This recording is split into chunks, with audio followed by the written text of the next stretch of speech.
নমস্কার আপনাদের সবাইকে। আপনারা সবাই কেমন আছেন? তো welcome to daily blog part 5। তো বেশ কিছুদিন হচ্ছে আমি কোনো ভিডিও পোস্ট করতেছি না। কারণটা হচ্ছে কিছুদিন ধরে আমার শরীরটা খারাপ ছিল, সে কারণে কোনো ভিডিও পোস্ট করতে পারিনি। তো মা বাজার থেকে নিয়ে আসছে পনির, সেগুলো আমি এখানে ঢেলে নিলাম। চলো আজকে পনির দিয়ে কিছু রান্না করা যাক। পনিরগুলো প্রথমে ভেজে নেব। আর হ্যাঁ, আমি প্রথমেই তো বললাম যে আমার মা বাজার করে নিয়ে আসে। তো আসল কারণটা হচ্ছে আমার বাবা বাড়িতে থাকে না, তো আমার বাবা থাকে বাইরে। সে কারণে যা কাজকর্ম করার আমার মাকেই সব করতে হয়, না হলে আমরা কি খেয়ে থাকবো।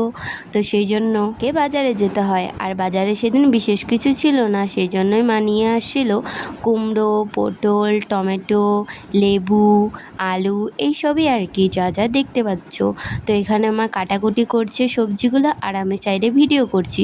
ঘরে কিন্তু স্পেশাল পনিরের কোনো তরকারি হয় না, আমাদের তরকারির মধ্যেই পনির হয়, বুঝলে।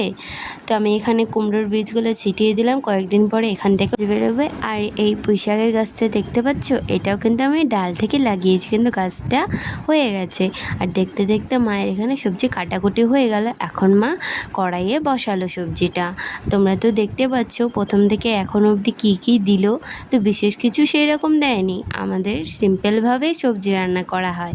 তো এখন লবণ, লঙ্কা, তেল, হলুদ সব কিছু দিয়ে কিন্তু জল দিয়ে দিয়েছে আর কি।